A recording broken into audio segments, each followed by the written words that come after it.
Olá, boa tarde. Hoje contaremos com a presença de Amanda Milena e Renê para falarmos sobre saúde mental no Setembro Amarelo. Olá, gente. Vou tentar usar o fone novamente. Eles me sinalizam se está dando interferência, ok? Agora tá bom. Ah, que bom.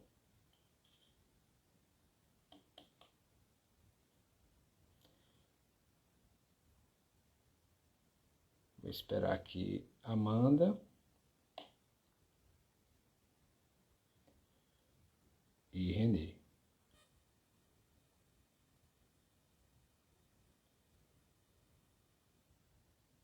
A Amanda falou que tá ótimo.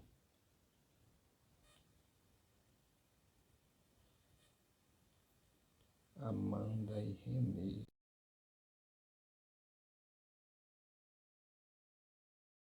Já te chamei, Renê. Chamei a Amanda. Olá, Olá, Oi, olá, oi. boa tarde. boa tarde. Boa tarde. Eu não tô vendo a Amanda. Não tô te vendo, Amanda. Não? Tá me vendo? Alguém tá Não, me vendo? não. Gente, eu tô aparecendo aqui. É? Aqui só tá eu e Epson. É, Nossa, só estão ouvindo minha voz. é. Isso. Tu tá no escurinho aí. Que estranho. Deixa eu sair de novo e entrar. Como é que você tá, Renê? Tudo jóia, né? Cansada na correria do dia a dia. E você, como é que está as coisas? Tudo andando, caminhando. Coisa boa. Que bom. Tá? Que bom estar com Esse você momento e bom, né? partilhar desse momento. Isso. Pronto. Desde já Partilhar. quero agradecer, né? Esse momento de interação que a gente vai ter aqui, falando de um tema tão importante, né? E ter essa troca, né? Junto com a Amanda também. Então, isso é muito bom. Para além da graduação, né, a gente ter essa troca de olhares é algo fantástico. Isso. E agora? Agora Ah, sim. apareceu. Olá, Olha, Amanda. pronto. Tudo bem, Ebson? Tudo ótimo. Renê, que eu Eita, sempre tenho Mandinha, coisa boa contato, te né? ver. Verdade. Na correria da vida, como eu estava dizendo na Epson, a gente não se vê, né, Não pessoalmente, é? mas pelo menos a internet tem isso, né, de bacana, de nos dar essa oportunidade de interagir por aqui. Com certeza. Que bom revê-las e desfrutar desse momento também junto com vocês, para a gente falar de saúde mental e falar contribuindo também com a campanha do Setembro Amarelo, né? Porque no Uhum. setembro a gente abre esse espaço de forma mais efetiva para a fala com a saúde mental, mas existe um processo, existe um cotidiano onde muitas vezes a saúde mental ela não aparece tanto assim, né? Então, o Setembro Amarelo ele enfatiza com a questão da prevenção do suicídio, mas muitas vezes a gente não fala tanto assim em saúde mental e existem fatores que contribuem com essa questão de ir perdendo aos poucos ou até mesmo negligenciando a nossa saúde mental. Eu queria começar pedindo a vocês que se apresentassem e falassem um pouco como vocês enxergam essa campanha do Setembro Amarelo e como é esse lidar com a saúde mental no dia a dia. Como é que vocês enxergam essa questão? Renê pode Uhum. começar. Bem, né? Meu nome é Renê, né? Sou psicóloga clínica, atuo também no CREAS, né? Trabalho nessa essa questão, né, de estarmos envolvidos, né, na saúde pública e temos estado, né, a cada dia contribuindo, né, com a questão do nosso olhar, né, um pouco daquilo que a gente tem estudado, tem se dedicado. E falar de saúde mental, Epson, como você falou, é algo primordial em todos os tempos. E acredito que esse período agora realmente, né, muito mais importante depois de uma pandemia, ou melhor, ainda estamos vivendo esse processo de pandemia.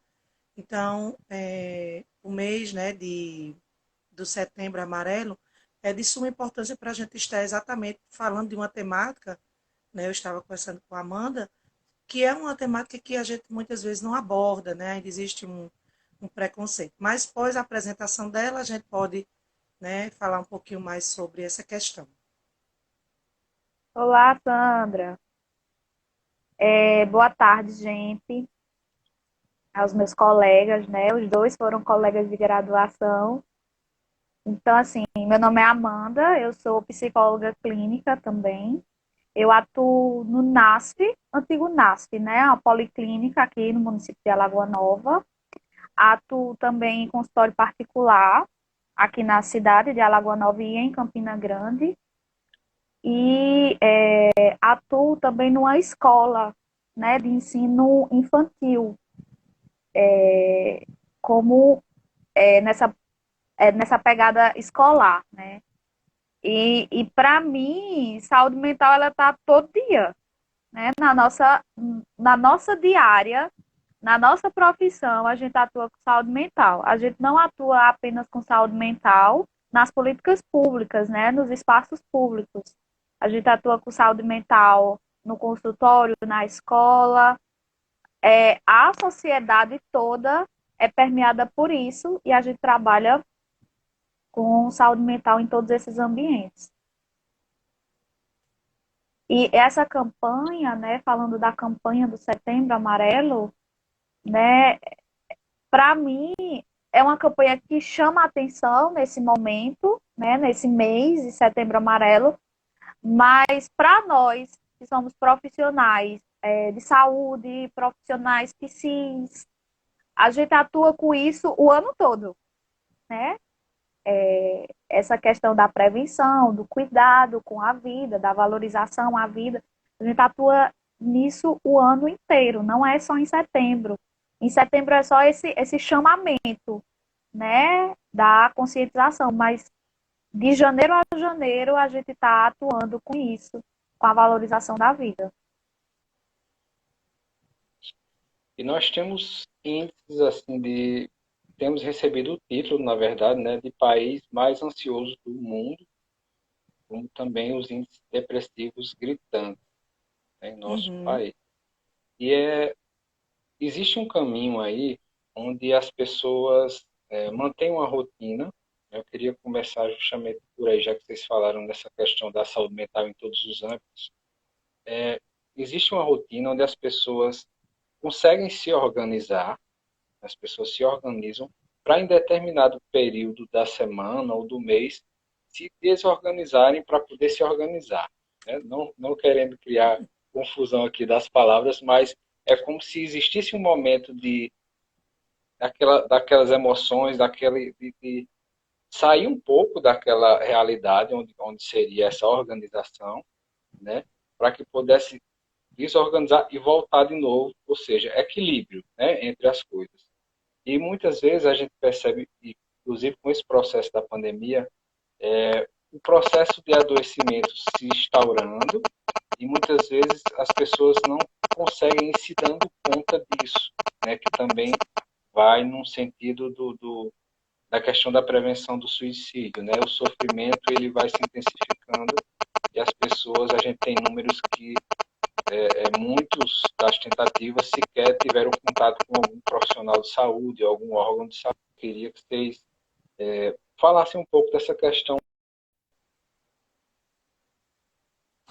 onde as pessoas vão se desestruturando, onde é que a patologia vai se instaurando nas pessoas, onde é que isso vai ficando mais, onde é que o sujeito ele vai se desestruturando, adoecendo, na verdade. Quem começa? Amanda. É, assim, a meu ver, né, e pela prática que a gente tem, essa desorganização, né, tanto eu como o Renê, né, nós seguimos a linha psicanalítica, né, nós trabalhamos por esse viés, E aí, já lá em 1914, Mal-Estar na Civilização, Freud já falava, né, dessa impossibilidade de homeostase, de equilíbrio perpétuo. Ele era contra a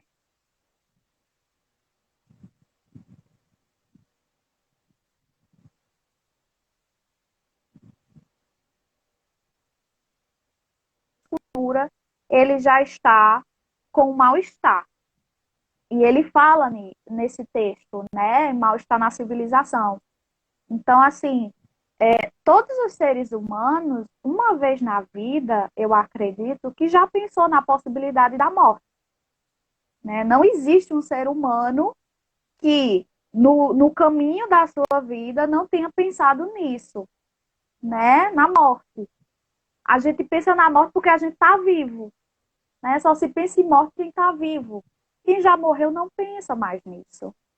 Né? Então, assim, esse é um fenômeno, né, de pensar em morte, como é que eu vou morrer. Aí vem a questão das ideações suicidas. Isso é um fenômeno exclusivamente humano, né? Tem algumas pessoas que dizem que os animais também eles têm essa questão, né, de se matar. Mas isso é um fenômeno exclusivamente humano, né? A gente tem essa consciência de que a gente está vivo, e de que a gente vai morrer. O animal não. Ele vive por instinto. O ser humano vive por pulsão. E aí Freud vai dizer, né? Pulsão de vida e pulsão de morte. E o ser humano vive por isso. Então, assim, por que que as pessoas se desorganizam em algum período da vida? Por que que em alguns períodos da vida as pessoas estão mais frágeis? Né? E aí a gente levanta essa questão. Por que as pessoas se matam? Isso é um enigma que a gente não consegue responder assim, objetivamente, a gente não consegue fazer isso, né? Porque é uma questão muito complexa, multifatorial. E outra questão que se levanta em torno dessa é por que as pessoas não se matam também, né? Diante de todas as catástrofes que a vida ela impõe. Por que que as pessoas não chegam a dar cabo da sua vida e conseguem aí fazer uma reinvenção, conseguem fazer um arranjo, conseguem ter recurso, né, para lidar com tudo, com toda essa conjuntura que a vida nos coloca? Então, primeiramente, é ilusório a gente pensar que existe uma homeostase, um equilíbrio. É impossível, né? Tem aí algumas coisas absurdas que a gente fala, né? Você não pode sofrer, o sofrimento não combina com você e tudo mais. Gente, o sofrimento faz parte da existência humana. As pessoas não podem mais chorar, as pessoas não podem mais sentir o pesar de perder um ente querido, as pessoas não podem mais estar num processo de luto. Por quê? Porque, e aí vem, né, a questão com o capitalismo. O capitalismo ele nos coloca nessa posição, né, de um melhor desempenho, a sua melhor versão, a sua autossuficiência. E as pessoas hoje não podem mais fazer isso. Por exemplo, quando uma pessoa perde alguém, né, um ente querido. Então, para o CID ou o DSM, a pessoa tem que passar por um processo de luto no máximo 2 semanas, né? É compreensível. Depois disso, se a pessoa ela tiver ainda naquele luto, naquela coisa, já tem que ir para a medicação. As pessoas não podem mais hoje chorar. Por quê? Por quê? Isso fere o quê? Né? A gente se encontra com o quê? Quando a gente se encontra com o nosso sofrimento. Então, é preciso quebrar, né, esse ideal supremo do melhor desenvolvimento, desempenho. Eu tenho que estar sempre no topo, eu tenho que estar sempre para cima, eu não posso ficar prostrado numa cama, porque isso não combina comigo, não combina com sua existência. É isso. É muito contraditório isso, né? E as pessoas estão cada vez mais sendo esmagadas por isso, por esses ideais. que não se sustentam. Não se sustentam. Uhum. Pegando a deixa aí, né, do que a Amanda falou, eu também observo algumas questões que eu acho que é de suma importância, né, tanto nessa live que a gente está propondo, né, se propôs a fazer para falar sobre saúde mental e falar também, né, sobre essa questão, né, do suicídio. Como eu disse, a gente sabe que isso é um tabu ainda, né, e infelizmente, né, os índices têm, né, as estatísticas têm crescido assustadoramente, né, ontem aqui na nossa cidade, né, alguns provavelmente já viram aí nos noticiários, né, de uma médica que perde seu filho de 14 anos, né, também ontem se suicidou, e outra adolescente também, né, veio o jovem, veio também tentar, né, o que a gente chama, que pedimos emprestado do direito, né, tentou a passagem ao ato, mas não houve, né, êxito, e nós precisamos pensar, né, sobre essa temática é de que exatamente o que é que tem levado, né, as pessoas a não, como a Amanda bem colocou, a não enfrentar, né, esse sofrer, essas inquietações, angustiar-se, né? Então a gente tem percebido, né, de que essa temática precisa estar não só, como a gente diz, né, o mês de prevenção, o mês onde a gente se detém mais a falar sobre esse discurso, mas de estar, de fato, contribuindo para que nós possamos pensar sobre que sociedade é essa. Nós estamos vivendo, né, uma sociedade extremamente dos excessos, né? Então, precisa-se dar conta, né, de ser nesse mundo dos excessos, das redes sociais, né, da perfeição, onde a cada dia, né, há uma associação de que sofrer ou mostrar esse sofrer é fraqueza, né? Foi se ensinado isso há muito tempo, de que nós não podemos falar, de que estamos, né, em um quadro depressivo, né, ou estamos sofrendo por determinada situação, porque afinal de contas eu vou demonstrar ou vou mostrar para as pessoas que eu sou fraca. E na realidade nós sabemos que não é assim. Nós sabemos que exatamente, né, as pessoas estão nesse lugar ou nesse sofrer, tentando dar conta, né, de uma forma subjetiva dessa cultura, dessa sociedade, desse sofrer, desse momento. Então, é de suma importância que a gente possa observar o todo. Né? Então, a gente escuta algumas questões, né, alguns estigmas de não, isso é frescura. Outros, né, como eu coloquei, é falta de Deus. E aí eu pego um pouquinho, né, quem não leu, leia, né, eu repostei o seu texto, Epson, onde exatamente você falou um pouquinho sobre essas questões. Né? As inquietações que nos chega tem que fazer a gente refletir.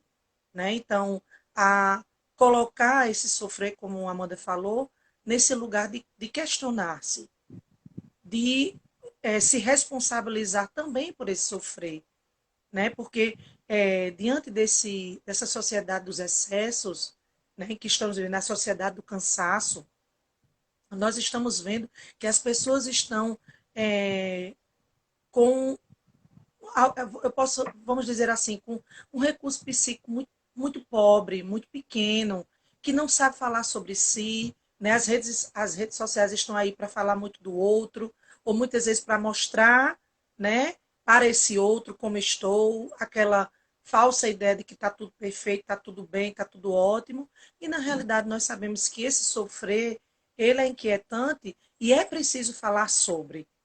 Porque quando alguém, né, chega a esse momento de pensar, né, eu não estou suportando e vou desistir de mim, né, é um lugar em que muitas vezes, né, ele não consegue se colocar, falar sobre, e nós, enquanto, né, pessoas, seres sociais, precisamos ter esse cuidado de quem está ao nosso redor, daqueles que estão. Então, os sintomas clássicos que podemos dizer assim, da, de uma depressão, nem todas as vezes se mostra nesse sujeito em sofrimento, né? Quantas pessoas que são da área do humor, por exemplo, que muitas vezes se coloca, né, em um momento na sociedade, na sua própria vida, de muita alegria, de muitas questões, e na realidade está também no quadro de muito sofrimento, né, e um quadro muitas vezes de uma depressão maior, se assim a gente vai nomear. Então, é de suma importância, né? Então, aí quem está aqui conosco compartilha, né, desse momento aqui com outras pessoas, para que eles possam também ouvir sobre e falar sobre. Então, desde já a gente deixa aqui o convite, né? Peço licença aos Sim, colegas para também fazer perguntas, para poder também, né? A gente estava falando sobre isso, eu e a Amanda, de deixar que realmente, né, quem está nos ouvindo, quem está participando, sinta-se à vontade para perguntar algumas questões que muitas vezes você fica com medo, né? E sim, aí por eu passo a favor. palavra para que Epson também possa colocar alguma questão, né, que venha contribuir aqui conosco. Sim, por favor. Algumas perguntas, algumas não, perguntas que tiverem, gente, pode ir fazendo aqui, a gente vai notando e na medida da fala a gente vai costurando e respondendo. Tá? René fala uma coisa interessante na questão da fala, né? E eu queria até lançar para vocês essa questão da dificuldade da fala.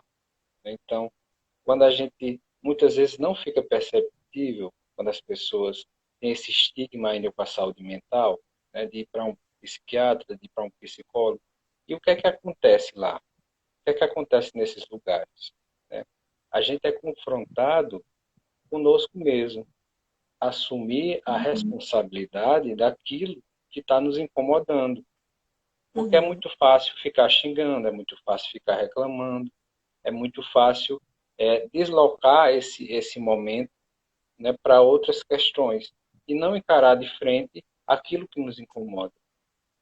Né? Então, a gente está sendo muito depressivo por sentir tristeza ou a gente está sendo muito depressivo por justamente não se permitir a tristeza.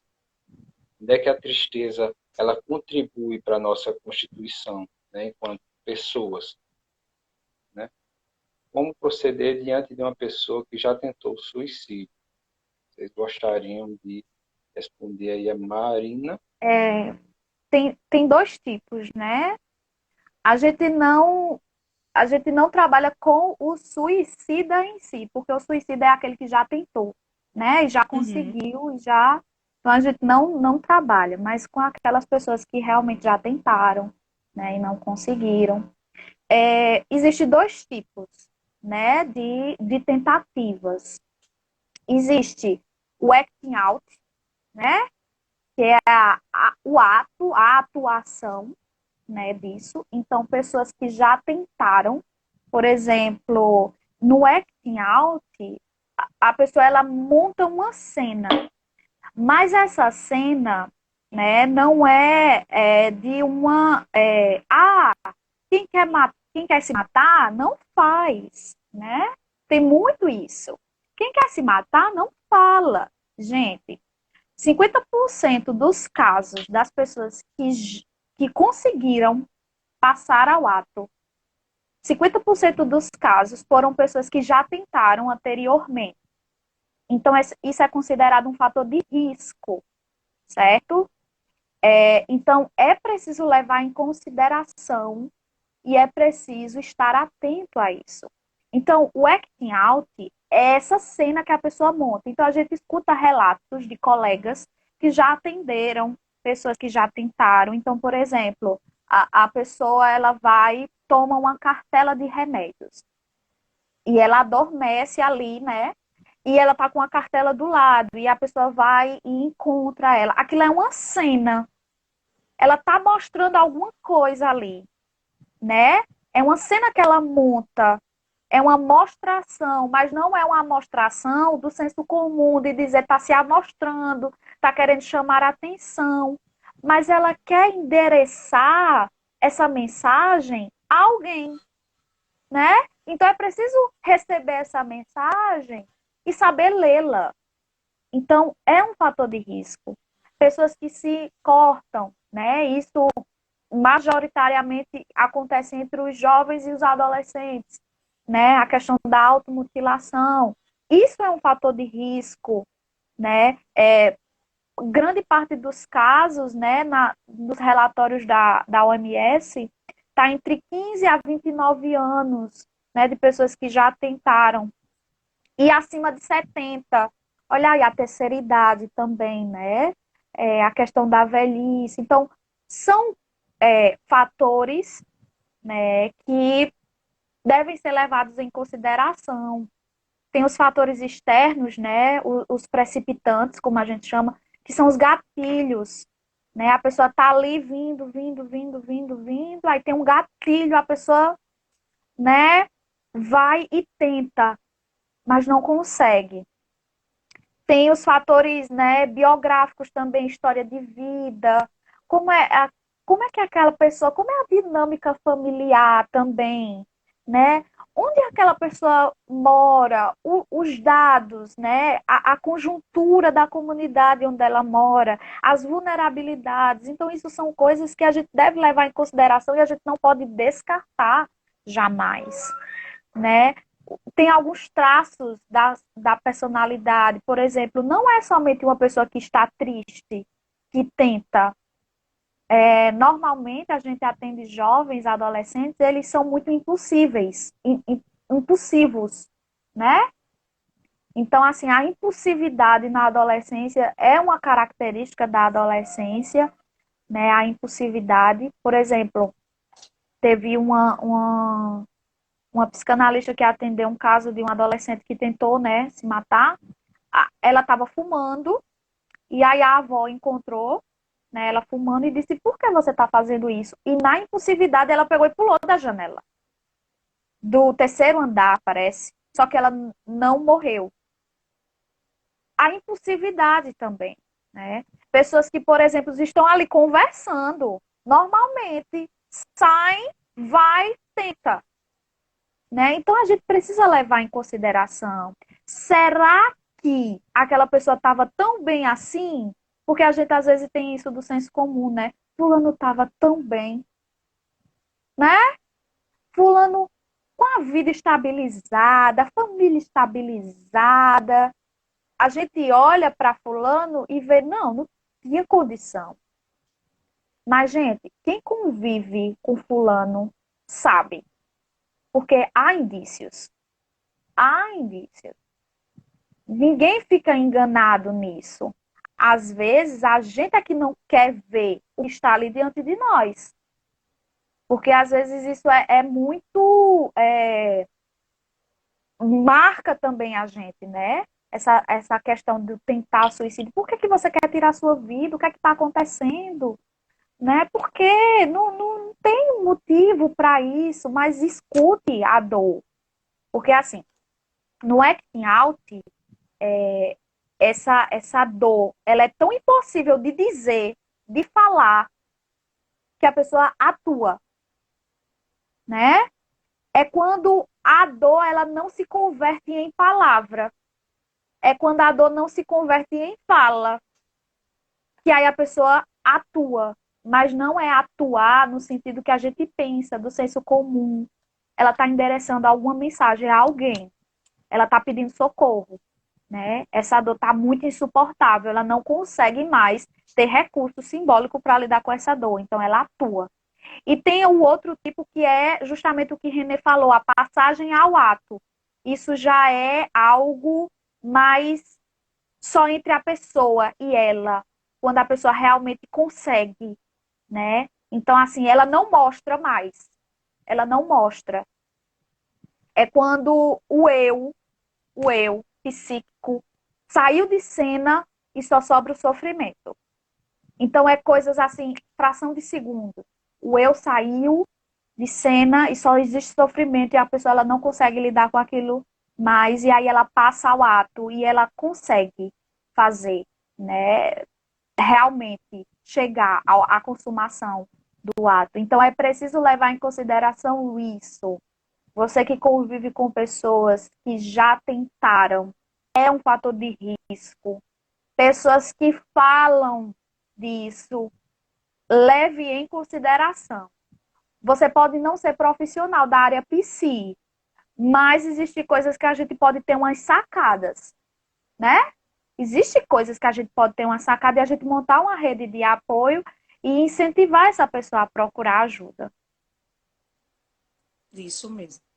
É, é, pegando nessa para deixar aí do que a Amanda falou, eu acho que outra questão também que a gente pode destacar, porque como a gente iniciou falando, né, essa questão de cuidar da saúde mental ainda é um estigma, né? Ainda é um tabu, ainda há muito preconceito, né? Então, há uma associação na sociedade, no senso comum, de que se eu disser que eu vou procurar um psicólogo, é porque nós somos, você é doido, você precisa ir para psicólogo porque você não é doido, né? E você, aí vai falar se for na questão de ir ao psiquiatra. E você também é doido, você precisa dessa medicação.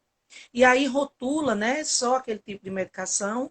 E nós sabemos que existem muitos fatores, né? Dentre eles, uma disfunção hormonal. Então, quando você vai para um endocrinologista, por exemplo, e você chega lá, né, e alguém diz, olha, eu estou sentindo uma fadiga, não estou conseguindo, eu estou sentindo que eu estou sem energia e tal. E aí começa a falar algumas questões. Às vezes esse médico, né, que está ali ouvindo esse paciente, pode perceber que não é só a questão, né, que está sendo influenciado é, de um sofrer que há um nomear desse sofrer. Mas essa disfunção hormonal, essa alteração hormonal fez com que esse sujeito adoecesse psiquicamente. E aí é importante fazer também essa avaliação. Vamos ver como é que estão as taxas de tireoide, por exemplo. Nós sabemos que esses fatores influenciam, né?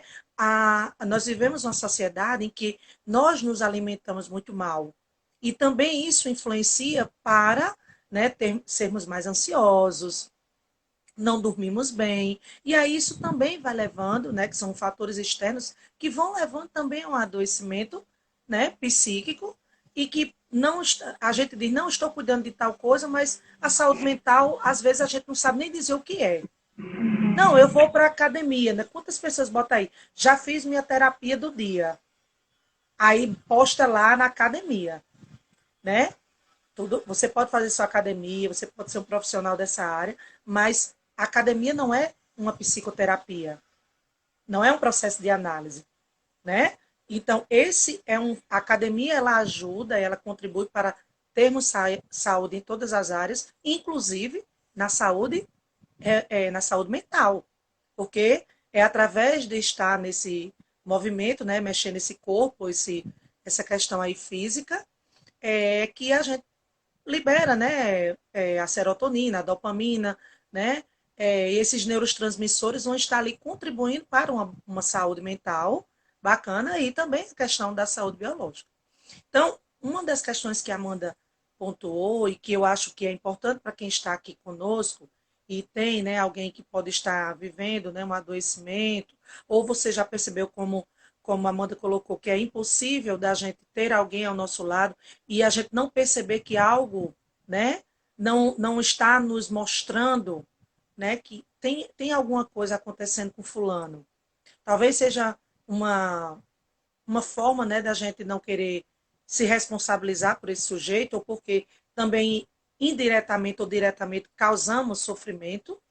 E aí precisamos compreender que existem N fatores. E como eu iniciei falando, como estamos vivendo uma era de muitos excessos, né, desse mostrar-se, nós estamos vivendo, né, na era da tecnologia, onde a tecnologia, como ela está aqui nos proporcionando nesse momento bacana de troca de olhares, de fala, mas também é um local de muito adoecimento. Então, o índice de ansiedade, de questões, né, de depressão ou, né, de passagens ao atos, né, que vieram a acontecer, vem muito daqui. Então, vamos entrar em um dos fatores que é o quê? Cyberbullying. Então, nós sabemos que isso também é um fator, né? Então, quantas pessoas passam por situações na internet de constrangimento, né? De vergonha, de realmente estar sofrendo bullying ali, né? E essa pessoa não consegue lidar com isso.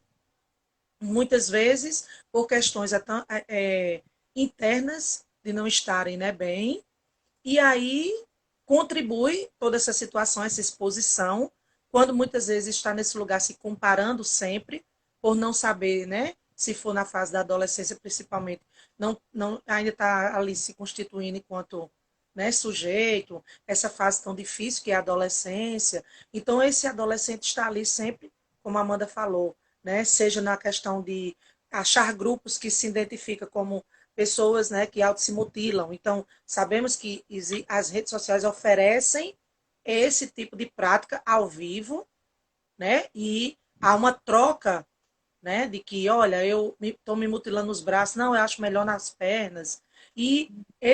Infelizmente, isso tem sido a prática na nossa sociedade. E o sofrer, né, como a Amanda bem colocou, esse eu que sai de cena e o sofrer toma conta, né, é exatamente da ordem do impossível, não saber lidar com tanto sofrer e não saber nomear que, né, essa pessoa faz essa situação ou pensa. Então, muito bem colocado, é importante que quando há essa fala de que sempre a gente escuta quem quer fazer não diz não. Quantas pessoas estão bem conversando, jantam, saem, vão para uma festa, faz isso, e de repente faz. Isso é para chamar atenção. E nós sabemos que não é por aí. Né? Esses reclames, muitas vezes um lar muito opressor, onde essa criança tem sempre, esse adolescente, tem sempre que responder, né, dessa idealização que esses pais têm com relação a esse filho. E esse filho não dá conta, principalmente na sociedade, na cultura atual, de que meu filho estuda em tal escola e as escolas são agora modelos desse filho. Então, a escola fulano de tal, ali só estuda os feras, né? Um QI, e aí a gente nomeia e a gente encaixa essa criança, esse adolescente, dentro das nossas perspectivas ou expectativas, e muitas vezes essa criança não responde. Então, a Amanda pode falar mais com propriedade, porque está envolvido dentro da psicologia escolar e sabe o quanto esse sofrimento. Às vezes, essa criança tem um déficit, né? Por conta, talvez, às vezes, não propriamente um déficit de atenção, mas devido ao quadro familiar, né, o seio familiar que está passando por alguma situação, essa criança cai o rendimento escolar, essa criança chora muito, essa criança, né, está em muito sofrimento, esse adolescente que não consegue, porque esse pai, você imagina um pai ou uma mãe que está todo o tempo, isso não vai dar para ninguém, isso é um burro, isso é isso, né? Você tem que ser igual, e aí começa a comparação desse seio, porque seu irmão tira nota boa em tudo, e você tem que se espelhar nele, e aí você tem que estar sempre nesse lugar de responder para esse outro, e isso vai trazendo um sofrimento, que o sofrimento ele é algo individual. Cada um de nós temos a nossa subjetividade. A forma da gente ver a vida não tem como, nós não somos máquinas. Então a gente não tem como dizer, mas fulano, como a Amanda bem colocou, mas por que fulano mora numa casa tão bacana, tem uma família tão bacana, né? Tem dinheiro, viaja para não sei para onde. E na realidade não é essas questões que estão fazendo essa falta. Sabemos também que um dos fatores externos que podem causar o adoecimento, né? Também levar a um quadro depressivo, a umas questões, é também a falta. Né? Então, o desemprego, como estamos vivendo, né?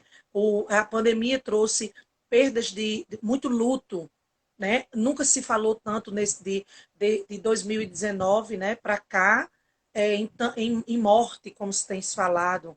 Então, como a Amanda começou falando, muitas vezes nós não sabemos lidar com esse falar sobre ou pensar sobre a morte, né? Porque a gente se depara diretamente com o finito. Nós nos deparamos exatamente com essa questão de transitoriedade. E muitas vezes, Freud já traz um texto fantástico sobre isso, de que as pessoas se inquietam e não querem pensar sobre. Por quê? Porque exatamente existe também outras questões, né, que a live aqui não dá para a gente, o tempo não dá para a gente transcorrer, né, diante de tantas questões, que a gente também, né, Amanda, quer ouvir Epson falar um pouquinho dele, né, enquanto profissional, né, já que ele também está aí na clínica, e eu sei a abordagem dele, né, é diferente das nossas, mas a nível de cuidado, de acolhimento, né, como profissionais psis, nós temos esse mesmo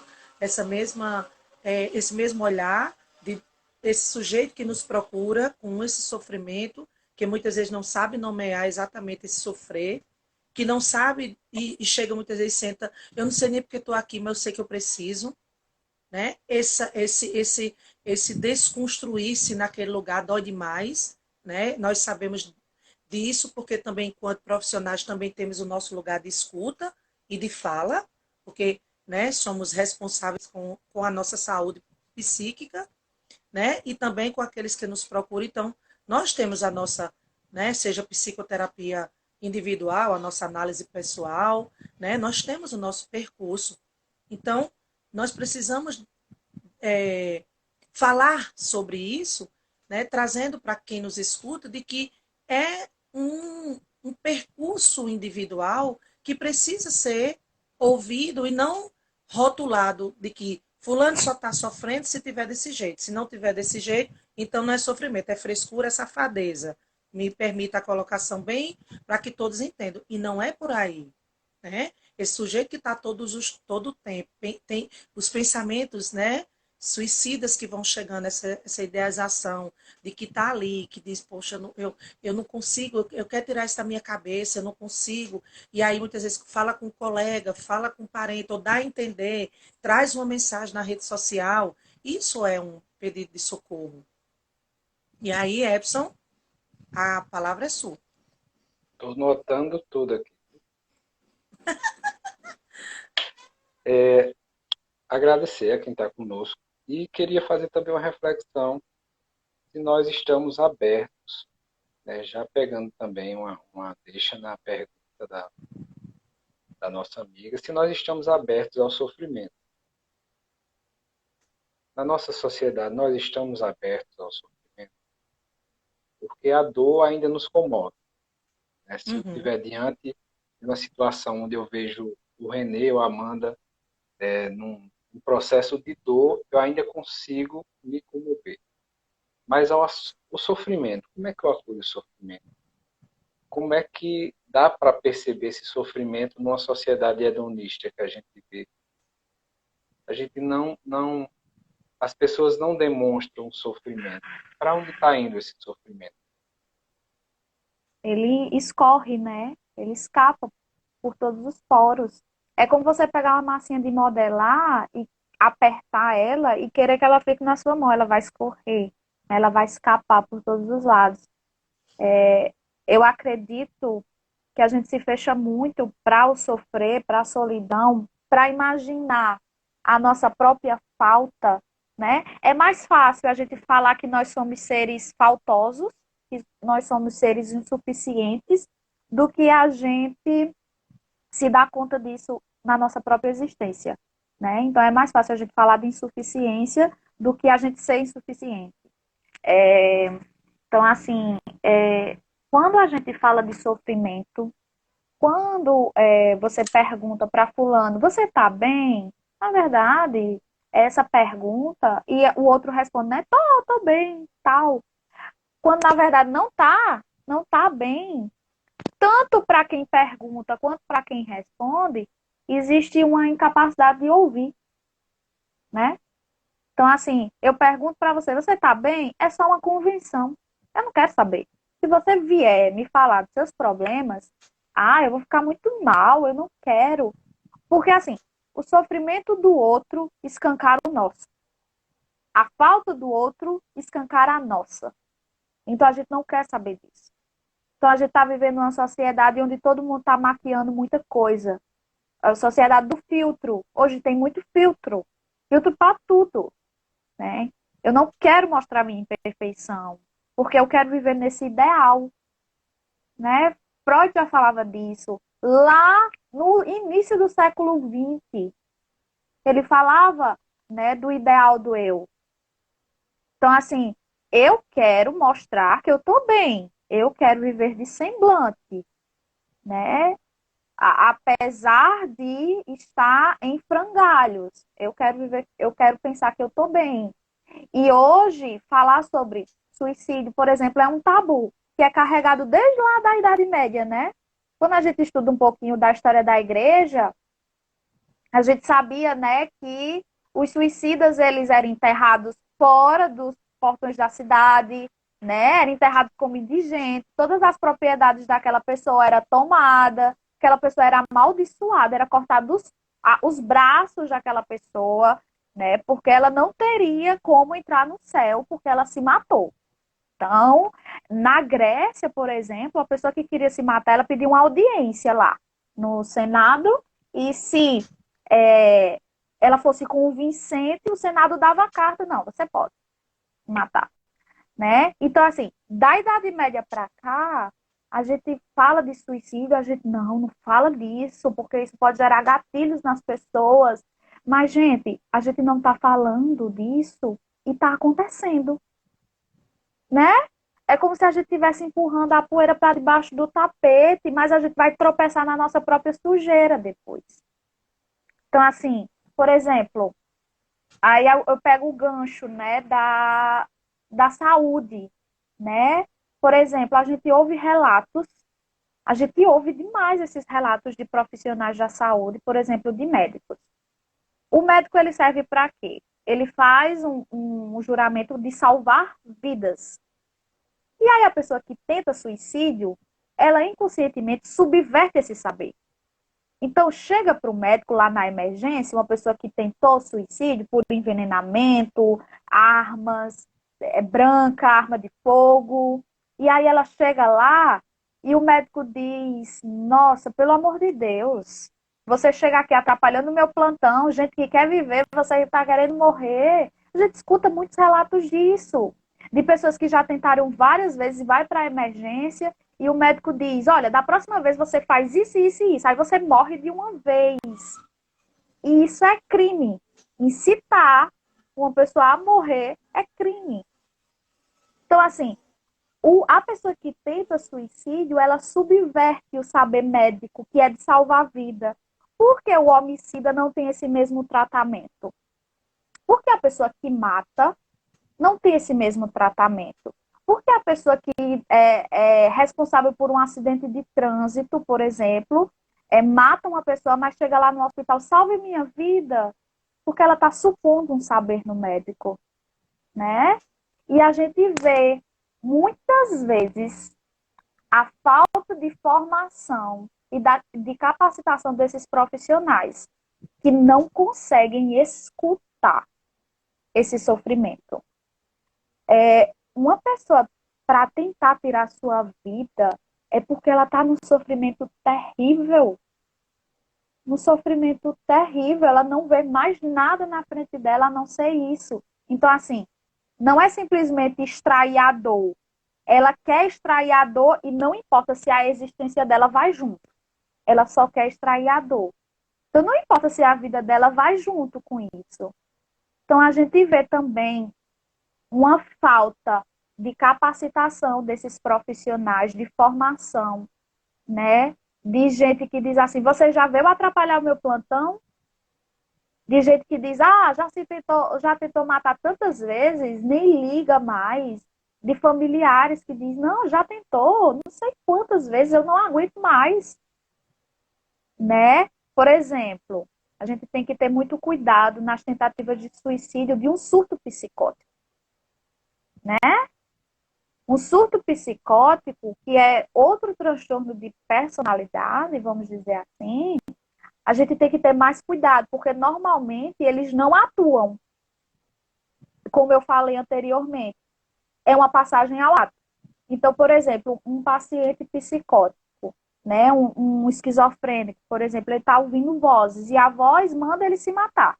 Ele vai se matar, né? Vai se esfaquear, ele vai se esfaqueia. É um surto psicótico. Então, a gente tem que levar ao pé da letra isso. Então, é diferente, né? A gente tem que saber ler e apostar, gente. Um sujeito melancólico, né? Que ele não vê nada, ele está no lugar de nada. Então, se eu morrer, eu não vou fazer falta para ninguém, ele está no lugar de nada. Não existe simbolização ali. Então, qual é a nossa tarefa? A gente tem que estar ali em cima. Ah, mas o analista é tão frio, a gente escuta isso, né? Mas no sujeito no sujeito melancólico, a gente tem que estar em cima daquele sujeito, né? Tem colegas que já atenderam sujeitos psicóticos e diziam, eu ligava para ele todo dia, você já comeu? Você já acordou? Analistas, você já acordou? Você já comeu? Você já tomou banho? Você vai vir hoje para a sua sessão? Qualquer coisa que você precisar, ligue para mim. É o desejo do analista ali convocando aquele sujeito. Então, cada caso a gente vai trabalhar de uma forma diferente. E assim, eu chamo a atenção para os profissionais também. Porque muitos tratam esses sujeitos como não. Se ele quiser se matar, eu já ouvi, né? Olha, quando você for se matar, você corta, você não corta assim não, tá? Você corta assim, aí você se mata. Profissionais de saúde ensinando os pacientes. Então, assim, subverte esse saber, né? Então, se subverte esse saber, abre uma ferida narcísica no profissional, né? Uhum. Por isso que é preciso trabalhar isso, né? Por isso que é preciso os profissionais trabalhar isso. Eu acredito, eu sou dessa classe, que eu acredito que todos os profissionais de saúde deveriam fazer terapia, deveriam fazer análise. Todos os Uhum. profissionais da área da saúde. Eu sou dessa vertente, sem exceção, porque a gente vê muitas atrocidades e bizarrices, né, nas conduções. Isso. E eu acho interessante também, já observando, diante de tudo que a gente tem enfrentado, né, e o ano de 2020, né, foi um ano desafiador a partir de março para nós aqui no Brasil, que é quando, de fato, né,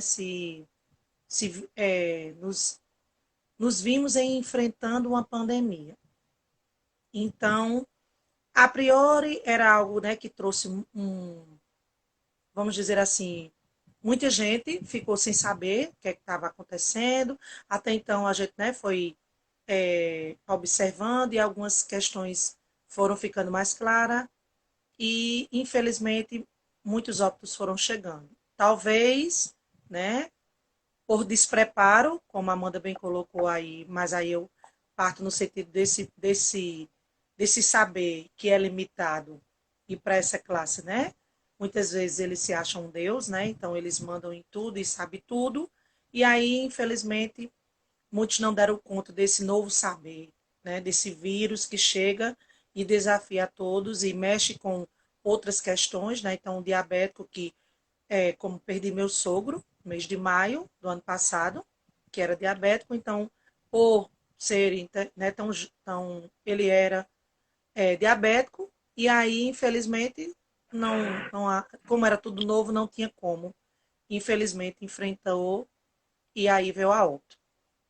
E aí eu fico a pensar, diante desse mundo que estamos vivendo, dessa sociedade pós-moderna, dessa sociedade do excesso, né, desse tempo realmente que as pessoas querem mascarar o que de fato são, né, sustentar esse semblante.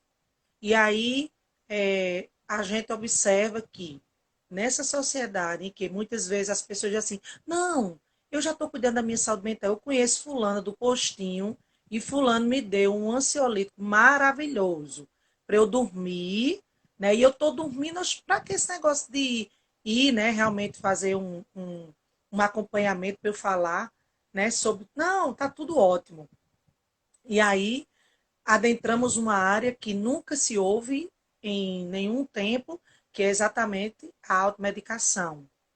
Né? Então, nós temos o Dr. Google, que você digita lá e você vai, pesquisa, e aí, infelizmente, todo mundo tem aquela ideia. Mulher, eu tomei, olha, pensa, isso aqui é maravilhoso. Pode dar sua menina, pode dar fulano, que você vai ver que vai resolver. E aí, né, quantos de nós não conhecemos, ou muitas vezes esse paciente que chega a nós, nos procurando, diz, não, infelizmente eu já usei, mas foi porque fulano me deu, uma tia minha me deu, fulano, e aí, né, estão se apropriando de uma medicação onde não teve um respaldo de um profissional qualificado, um psiquiatra que vai estar ali, não para entorpecer, mas de fato entrar em uma área que nós não somos contra a medicação, nós sabemos, né, que é necessário em determinadas situações, mas por estar numa sociedade em que não quer sofrer, então é mais fácil, né, a medicação. Então, não precisa falar sobre isso não. Você toma isso aqui, você dorme de noite, no outro dia é outro dia, é outro momento. E nós vamos empurrando, né, como dizemos aí no popular, empurrando com a barriga. E na realidade nós sabemos que isso, né, escorre, essa falta, esse inconsciente que não se cala, está ali todo o tempo convocando esse sujeito a se colocar, a se implicar. E o processo de fala é que vai trazer essa questão de fazer essas elaborações, que é o que se propõe, né, está em um processo de falar. Então, vamos adentrar agora as políticas públicas. Esse período, né, do Setembro Amarelo ou de qualquer outras campanhas, essas políticas públicas precisam compreender que sociedade é essa? Que cultura é essa em que esse sujeito está inserido, né, onde ele não tem o básico e a gente diz, não, mas fulano está ali naquele sinal. A gente escuta, né? É porque é um mod de vagabundo, vamos usar assim, né? Um português bem rasteiro. E, na realidade, nós sabemos que existe, claro,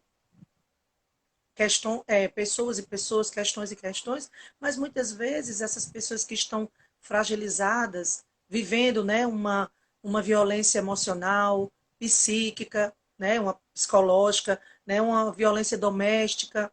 Então, eu, enquanto, né, profissional que trabalha no CREAS, né, onde nós sabemos que é muito difícil, então as pessoas já chegam, né, com seus direitos violados, em que uma idosa, né, não tem mais ninguém, mora sozinha, e aquele neto que toma conta do cartão quer que aquela avó viva, porque ele vai estar usufruindo daquela aposentadoria, mas em contrapartida aquela senhora está num sofrer muito grande. Por quê? Porque o direito básico dela foi tirado. Então, o mínimo, né, que de alimentação, de moradia, de cuidados, essa senhora não tem. Nós, muitas vezes, chegamos, cresceu assustadoramente, infelizmente, né, abuso sexual nesse período da pandemia.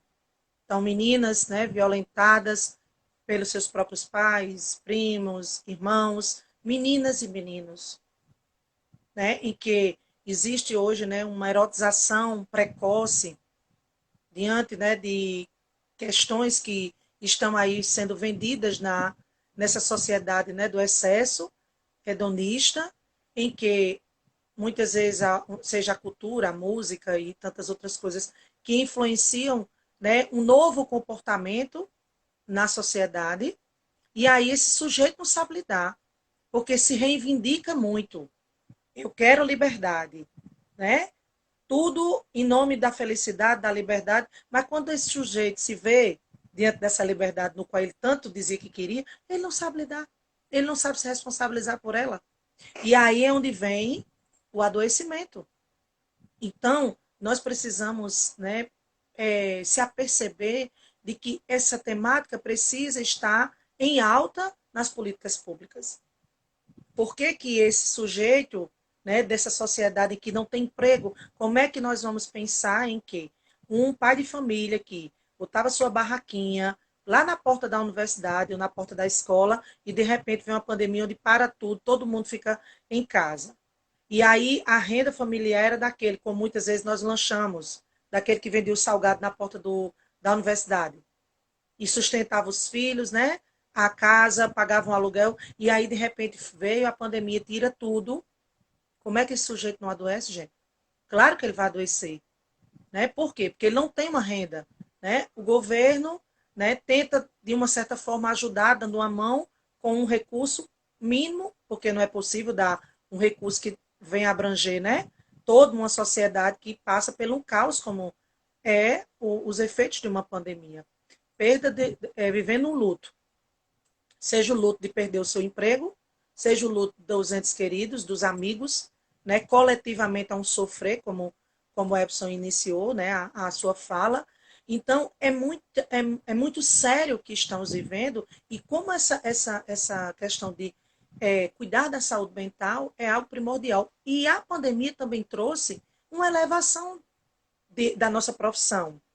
Por quê? Porque muitos começaram a perceber que, quando chegam para nós, não, olha, depois que eu vi, né, a pandemia quando eu parei tudo, quando eu vi que eu estava vivendo, né, numa correria muito grande, eu estava perdendo o filho, ou o marido, ou seja quem for, enfim, vai trazendo muitas inquietações, né, um alto índice de divórcio, né, em todo o mundo. Por quê? Porque essas relações, como o Bauman já nos traz, né, de uma forma brilhante, essas relações descartáveis, né, que se apresentam hoje, talvez seja uma das questões que a tecnologia trouxe, né, um novo relacionar-se.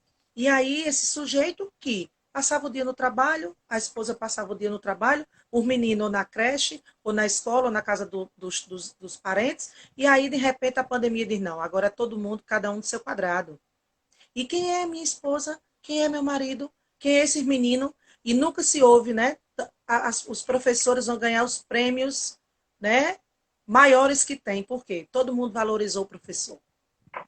Deus me livre, né? Quantas mães chegavam para nós, olha, eu não aguento mais, porque Deus me defenda, esse menino dentro de casa está quebrando tudo, eu não sei ensinar tarefinha, né? Por quê? Porque sempre tinha professora, sempre tinha fulaninha, sempre tinha, né? Então a gente terceirizou questões que era nossa, né? Seja na educação, seja no colocar é, ensinando os valores que é pertencente a cada família, a cada forma de ver o mundo, isso foi terceirizado. E aí veio o adoecimento. E aí muita gente começa a perceber que cuidar da saúde mental não tem nada a ver com a loucura propriamente. Tem a ver de que precisamos nomear aquilo que está nos incomodando ou aquilo que nós nem sabemos o que nos incomoda, mas precisamos nos inquietar e falar sobre. E aí fecho minha fala no sentido de dizer como é importante que haja acolhimento nessa esfera de quem se propõe estar trabalhando na saúde. E aí reforço a fala de Amanda quando fala dos demais profissionais, né, que chegam muitas vezes, como estive, né, no hospital de trauma, e chega um adolescente que, né, veio tentar o suicídio, e muitos, seja um assistente social, seja o técnico de enfermagem, seja o enfermeiro, e os médicos também dizendo, chegou mais um, não tem o que fazer, e aí, né, vem atrapalhar o nosso plantão. Por quê? Porque os parentes adentram a emergência, desesperados, porque está perdendo, né, um familiar, né, ou não sabe, né, a gravidade do que houve ali, e há um descaso propriamente com esse sujeito que está em sofrimento. Então, precisa e reforça o acolhimento, né, um atendimento humanizado, e aí trazemos uma reflexão de que Foucault estava certo em tantas áreas, né, de que precisamos realmente, o profissional que se propõe a estar, né, nesse lugar de acolhimento, de cuidar da saúde, precisa fazer essa leitura. E aí, né, Freud também vai, né, alencar tantas coisas que, dentre elas, é dizer exatamente, nós trabalhamos enquanto psis com o resto.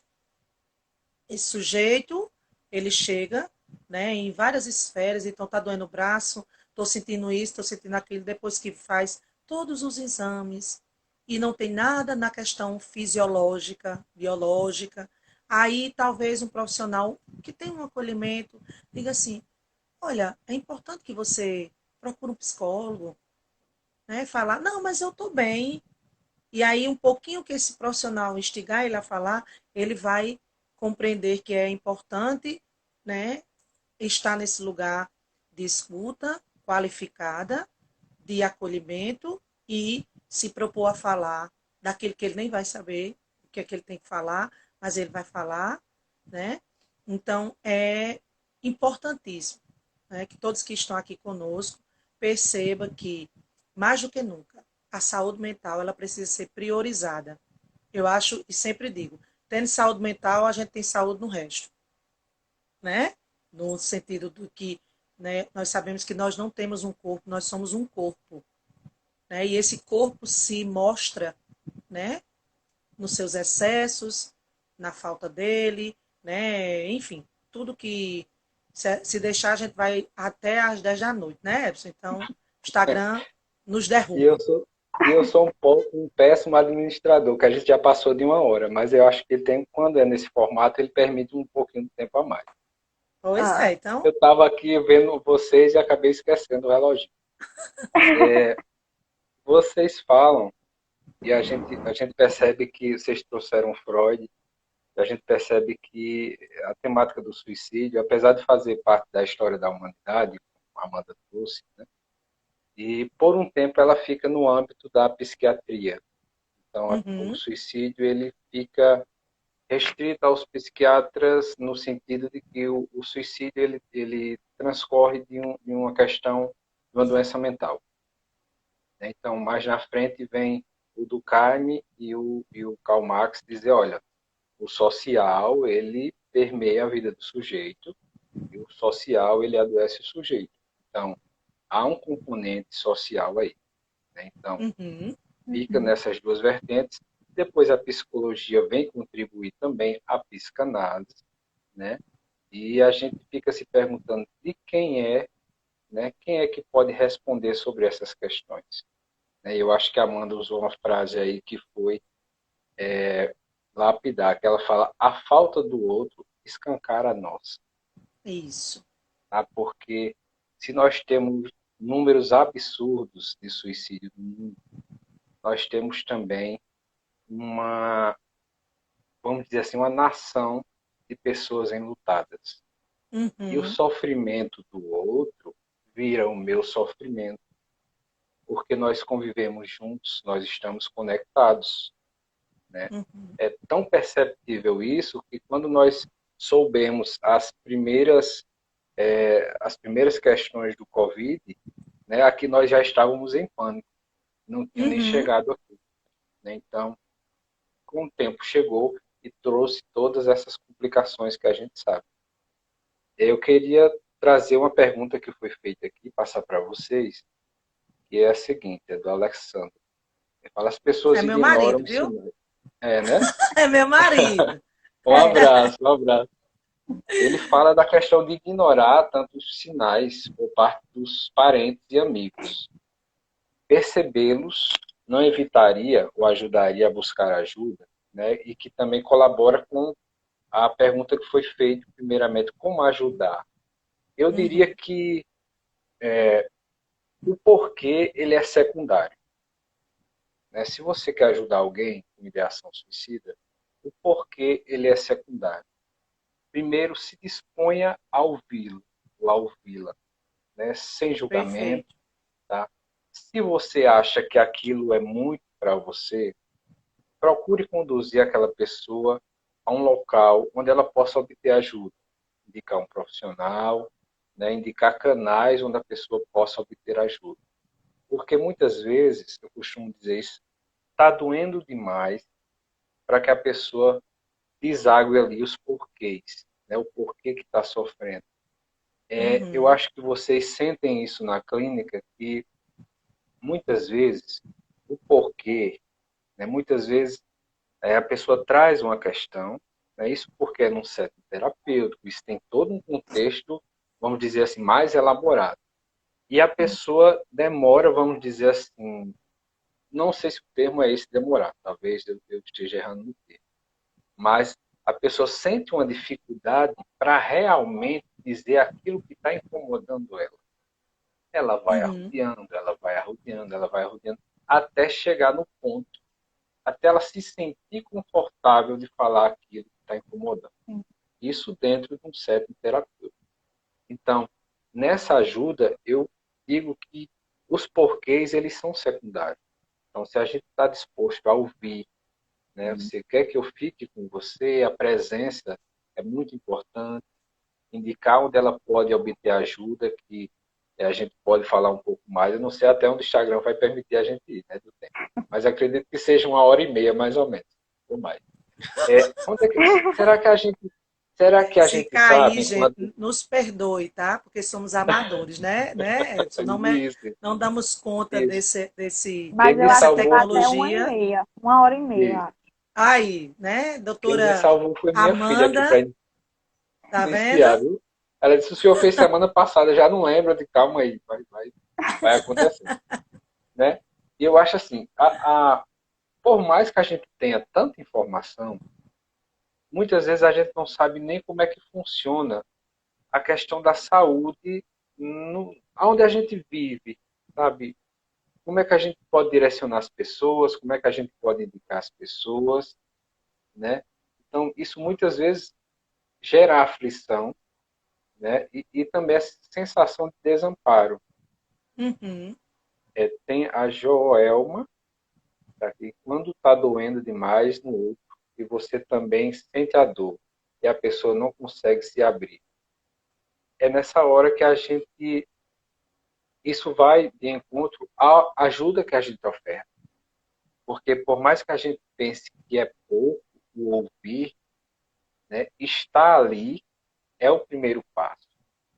Você imagine você perdido, vamos usar uma analogia, você navegando perdido sem encontrar direção. Você não sabe para onde você está indo, você se perdeu da sua rota e de repente você enxerga um farol.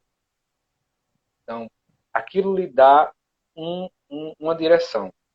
Então, se a pessoa chegou até você, né, isso é uma já é um passo, já é um passo. Então, se você não se sente preparada ou em condições de ajudar, então são duas pessoas buscando ajuda, né, se a gente pensar assim. Então, a gente ampliou mais essa questão da ajuda. As meninas falaram aí na rede de apoio. Quem é importante para essa pessoa? Sabe? Quem se preocupa com essa pessoa? Com quem é que a gente pode contar de confiança dessa pessoa? Né? Então, E e assim, pode continuar. a gente vai tecendo, porque não tem nada pronto, sabe? Não tem nada pronto. A gente é que vai construindo. Nosso tempo está apresentando características bem diferentes, né? Vai mudando muito constantemente. E a gente tem que ir costurando esse modo de lidar, de estar aqui, de cuidar das pessoas, de entender as pessoas, de lidar com os nossos sofrimentos e com os sofrimentos dos outros, né? Isso tudo nos atravessa, não é um dia na semana, é cotidianamente. Essa questão, né, do não conseguir se abrir, como eu já falei anteriormente, né, quando a pessoa, a dor, ela tá tão esmagadora que não há espaço para a palavra. Então, realmente, a pessoa não consegue se abrir. Ela atua, né? Ela age pelo comportamento. Então, por exemplo, um adolescente que vive dentro do quarto, ele não sai de dentro do quarto. Ele não fala nada, mas ele não sai de dentro do quarto. Aquilo ali quer dizer alguma coisa. Aquilo ali a gente já sabe ler. A gente precisa aprender a ler além das palavras, né? E assim, a rede de apoio ela é muito importante, mas uma não substitui a outra, né? Os Uhum. profissional, gente. Não existe assim o psicólogo, não existe isso, né? Nós estamos cotidianamente imersos nessa prática. Então, assim, não é que a gente tenha o saber supremo, absoluto de como conduzir, mas existem algumas coisas que a gente pode ir amarrando naquela pessoa. Então, assim, você não tem condição de pagar particular. Mas existem dispositivos públicos, né? Existem as policlínicas, existem as universidades que dispõem disso, né?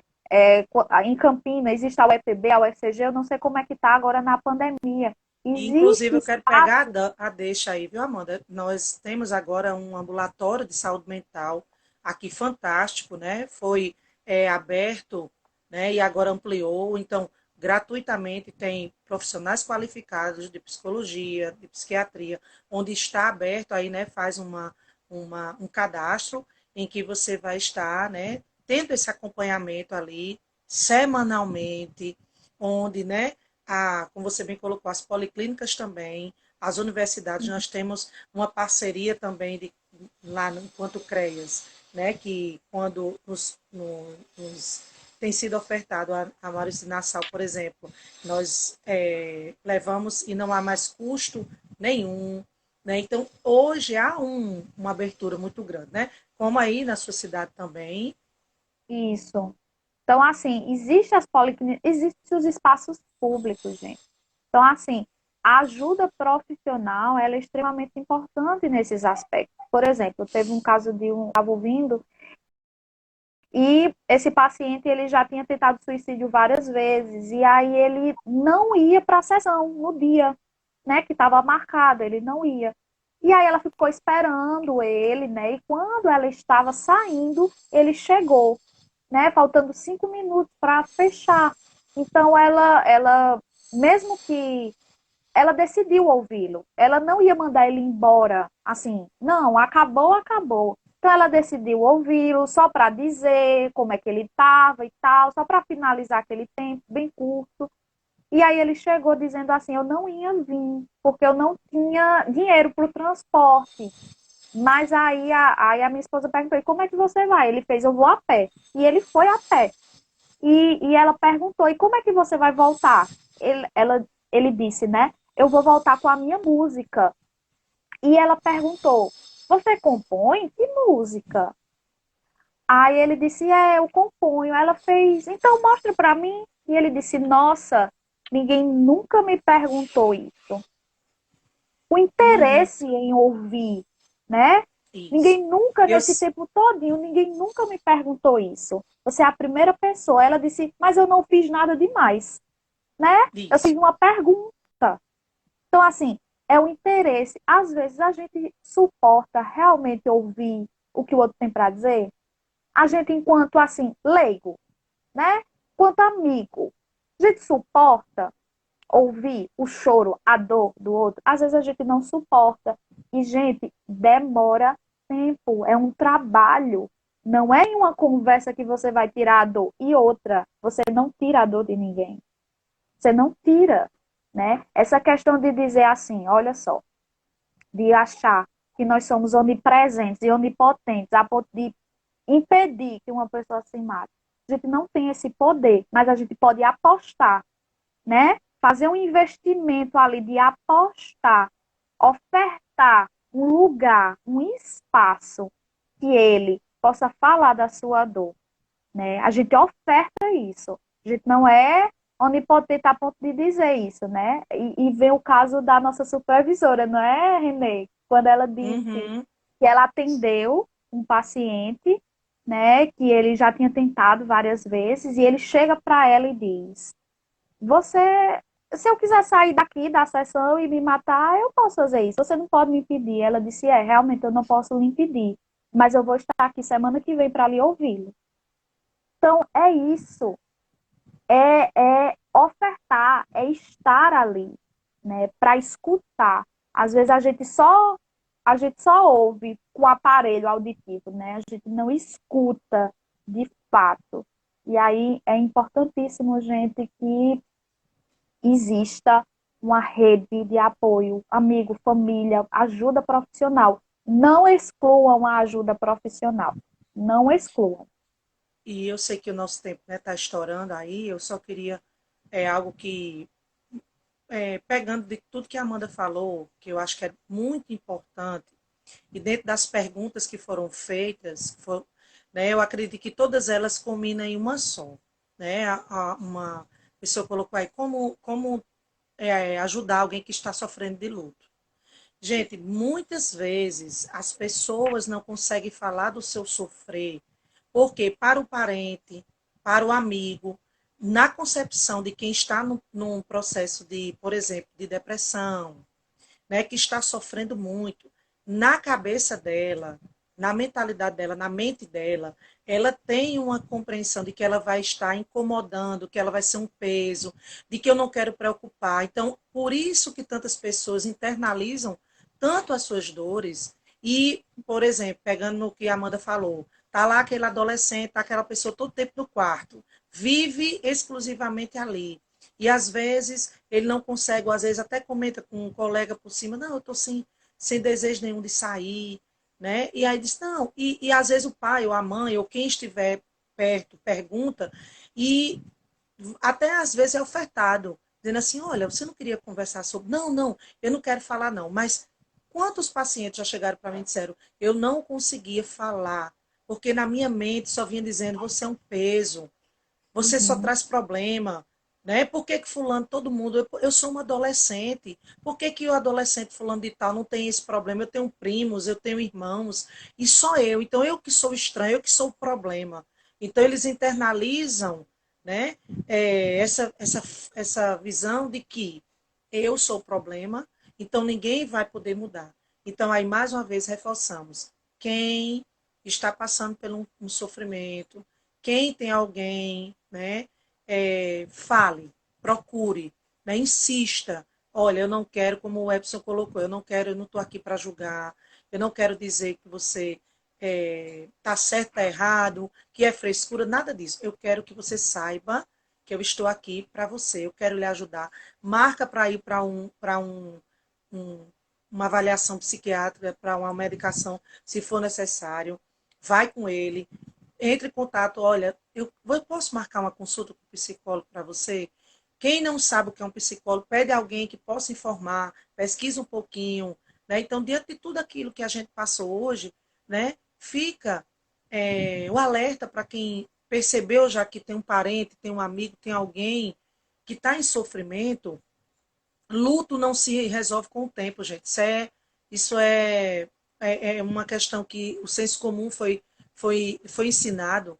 Luto, ele se elabora. Se esse luto não for elaborado, ele vai desembocar em uma depressão. Né? É impossível de você sair desse luto. Não, mas o tempo cura tudo. Isso é conversa.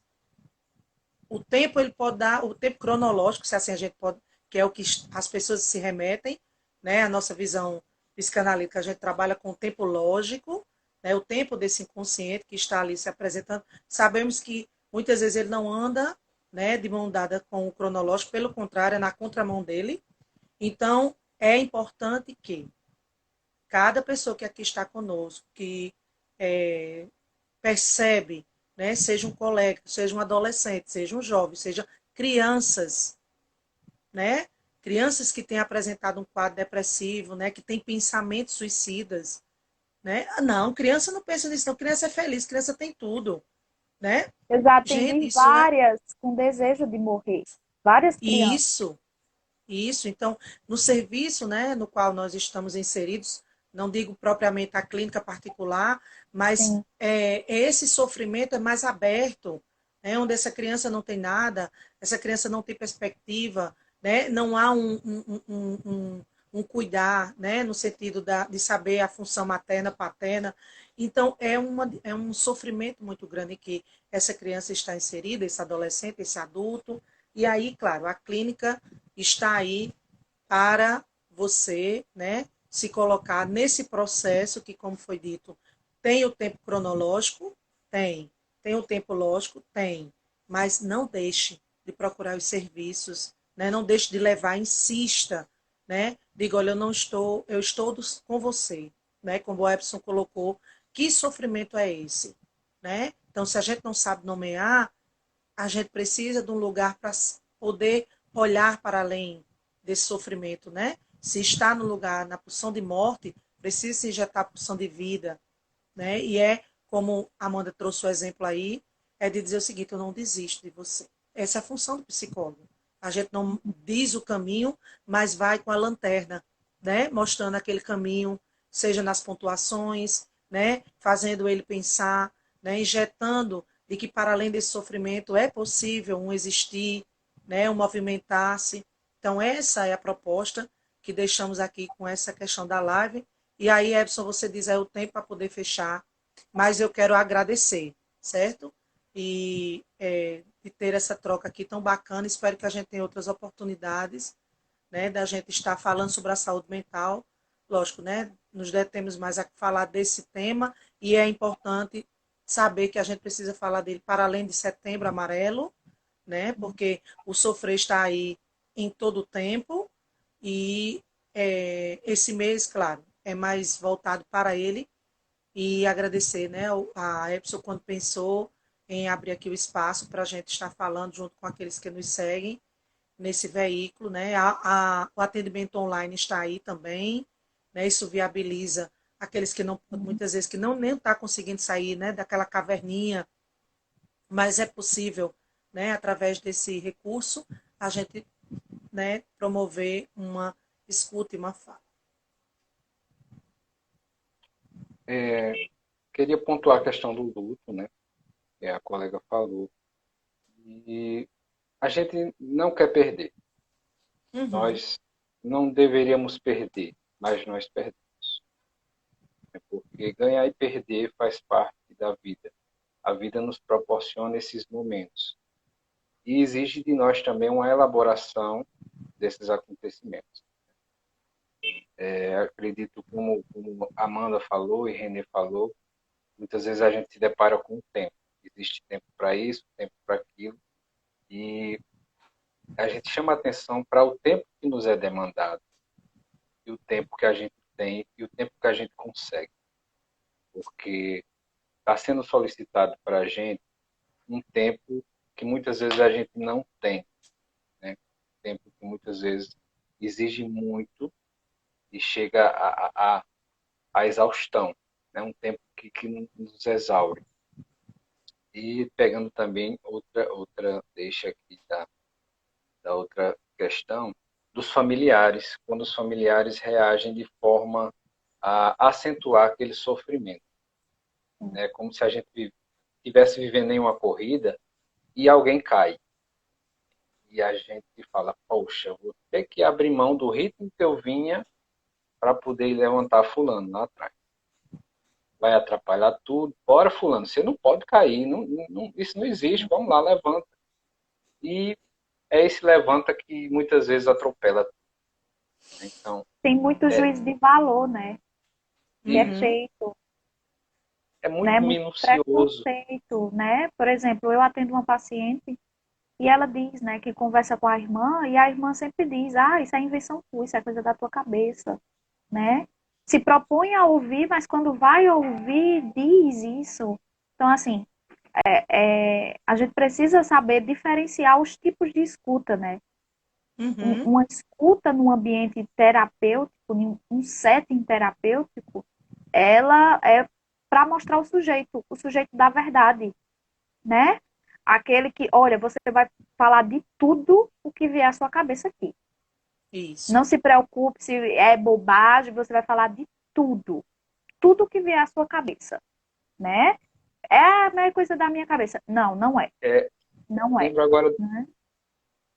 lembro agora de uma situação em que uma pessoa falava assim: olha, eu vim buscar ajuda porque meu filho, minha filha, estava com conteúdo suicida e eu tive que deixar tudo o que eu estava fazendo. Né? A gente que trabalha muito com a fala, que a fala diz, eu tive que deixar tudo o que eu estava fazendo para poder ficar com ela. Mas aquela ajuda não era na intenção de acolher. Aquela Hum, ajuda era na intenção de que fique com esse problema para me voltar a fazer o que eu estava fazendo. hum, Então, é meio nesse sentido, sabe? Eu não posso me atrasar. E quem for caindo, né? Vamos ver como é que a gente vai fazer com essas pessoas que forem caindo, né? Isso. Mas a gente não vê esse efeito dominó que a gente causa.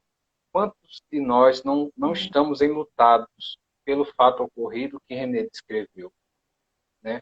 Quantas mães não choram a dor daquela mãe? Então, Isso. assim, a gente se coloca na situação, né? Enquanto profissionais de saúde, enquanto pais, enquanto filhos, enquanto tios, tias, enquanto sociedade, enquanto pessoas, né? Então, essa live é mais esse momento da gente debater sobre, porque a gente precisa falar mais, porque ainda trata-se isso como um tabu, essas questões, né? E as elucidações que vocês trouxeram abrilhantou assim essa tarde, iluminou, né? Porque a gente traz questões de que se a gente tivesse num momento presencial, a gente veria que a gente passaria bastante tempo debatendo sobre as nossas questões existenciais, sobre as nossas questões de Uhum. vida, o que a gente entende como vida, o que a gente entende como sofrimento, o que a gente entende como dor, né? E isso a gente tem que criar espaços, né, como vocês falaram, espaços de fala e espaços de escuta. E para isso que o projeto se propõe, né, tanto no setembro, de realizar esses momentos, como também realizar as atividades do dia a dia. É colaborar com a rede que já existe e colaborar também para que a gente pense alternativas e tornar esses índices menores, cada vez mais. Né? Porque, como a colega falou, a pessoa me procurou. Então, sinta-se participante, uma colaboradora, né, da redução dos índices de suicídio. Né? Então, isso é importante. A gente saber que a gente é agente transformador social e que importam as vidas. Né? As vidas importam. Sim. Não estou vendo aqui mais perguntas. Temos aqui 1h30 de live.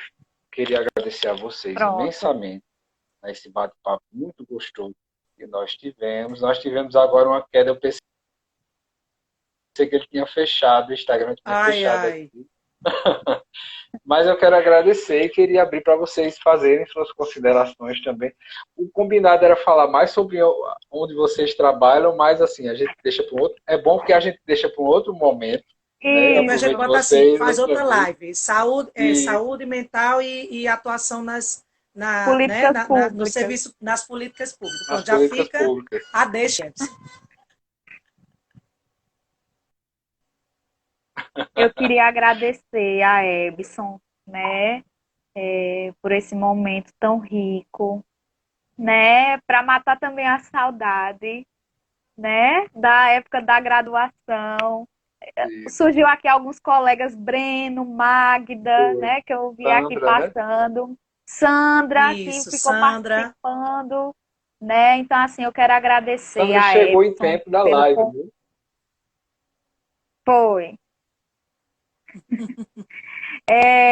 Quero agradecer, certo, Edson, pelo convite, pela confiança. Agradecer a Renê também. A gente sempre está ali trocando alguma coisa da clínica da vida.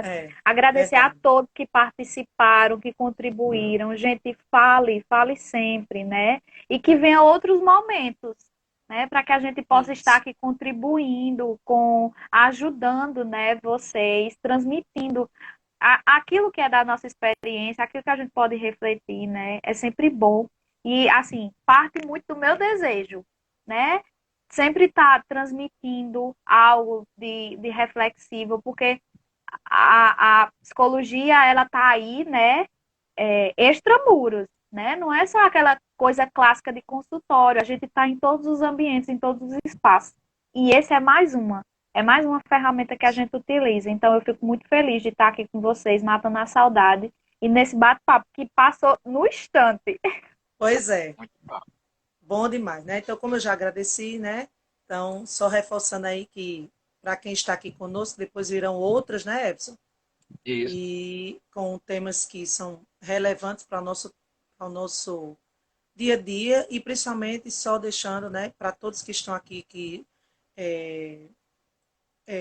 tem alguém próximo, que não deixem de cuidar da saúde mental, marque, né, um tempo para você, né, começar a, de fato, fazer, né, sua psicoterapia, sua análise, né, procure ter profissionais qualificados no mercado que vai te ofertar, né, uma escuta qualificada, né, um set terapêutico que vai estar, né, te acolhendo. Então, não deixe, né, para amanhã. Comece, né? Então, aí a gente tem o espaço aberto para a gente poder, né, se quiser falar no direct, alguma coisa, a gente está, né, aí aberto, certo? Então, foi ótimo esses momentos aqui com vocês. Que bom. Precisamos falar sobre o assunto, Sandra falou. Isso sempre. Precisamos de políticas públicas que falem sobre saúde mental e saúde mental para todos. Né? Porque assim a gente começa a construir alguma coisa no sentido de uma sociedade mais saudável. Tá? Grande abraço, meninas. Muito obrigado. Um abraço, querido. Obrigada a todos. Tchau, tchau. Obrigada a todos.